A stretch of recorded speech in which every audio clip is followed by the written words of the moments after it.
আমরা তো বলেছিলাম বিপ্লবী সরকারের কথা, সেটা সেই সময় বিএনপি রাজি হয় না। বিএনপির এই হীনমন্যতার কারণে তারা যেই কথাটা বলেছিল ওই সময় যে না কোনো কিছু করার দরকার নাই, ওনারা তো সেই মুজিবীয় সংবিধানটা রাখার প্রচেষ্টা জানিয়েছিল। আমরা তো বলেছিলাম সংবিধান রাখবো না, তাহলে বিএনপি সেই সময় কেন সংবিধানটা রেখেছিল? যদি সেই সংবিধানটা না থাকতো তাহলে তো এই সংবিধানের অধীনে শপথ নেওয়ার প্রয়োজন পড়তো না। এটা আমাদের ফল্ট না।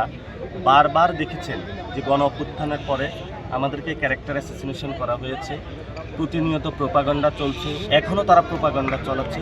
সত্যটা যারা সংবিধান পড়ে, যারা বাংলাদেশের শিক্ষিত সমাজ তারা জানে, এবং সেই সত্যটা এটা বাংলাদেশ আজীবন মনে রাখবে যে আমরা বাংলাদেশের সংবিধান পরিবর্তনের কথা বলেছিলাম।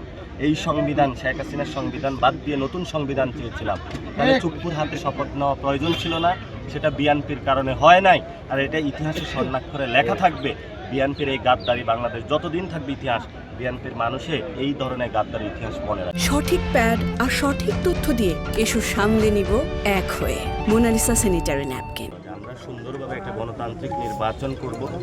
আমরা এই নির্বাচনে সেই জায়গাটায় প্রতারিত হয়েছি। বাংলাদেশের সুন্দর একটা ইলেকশন হয়, রাত 8টা থেকে 12টা পর্যন্ত বাংলাদেশে একটা ইঞ্জিনিয়ারিং হয়েছে, এবং খোলাখুলিভাবে ওই ইঞ্জিনিয়ারিংয়ের নেতৃত্ব তারেক রহমান দিয়েছে। এটা সকলেই এখন দেখেছে সবার সামনে।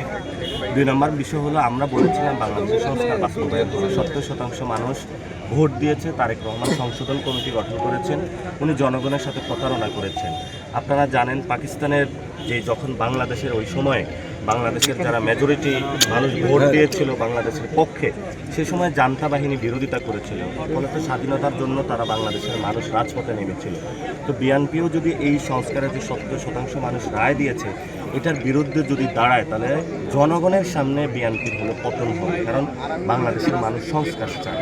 3 নম্বর হলো আওয়ামী লীগের আমরা বিচার চেয়েছি, কিন্তু সরকার জায়গা দেখেছিলাম যে 5 লাখ টাকা 2 লাখ টাকার বিনিময়ে আওয়ামী সন্ত্রাসীদেরকে হলো তারা ছেড়ে দিয়েছে বিভিন্ন জায়গায়, এবং সরকার তাদেরকে বিচার করছে না। গতকালকে দেখেছেন আপনারা কক্সবাজারে হলো ছাত্রলীগ যুবলীগ মিছিল করেছে স্বরাষ্ট্রমন্ত্রী এলাকায়, এবং উনি সগৌরবে আওয়ামী লীগকে মাঠে নামানোর প্রস্তুতি নিয়েছেন। এবং আমরা দেখেছি ইলেকশনে আওয়ামী লীগের সাথে বিএনপি একটা দফারফা করেছিল।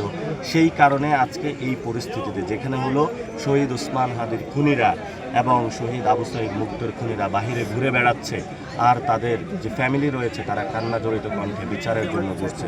তা আমরা যেটা স্পষ্ট করতে চাই বাংলাদেশের সামনে, আমরা আগামীতে সুন্দর একটা নির্বাচন দিতে চাই বাংলাদেশের সামনে, যেখানে ইঞ্জিনিয়ারিং হবে না। 2 নম্বর বিষয় হলো আমরা বাংলাদেশের সংস্কার বাস্তবায়ন করতে চাই। 3 নম্বর বিষয় হলো আমরা বিচার করতে চাই।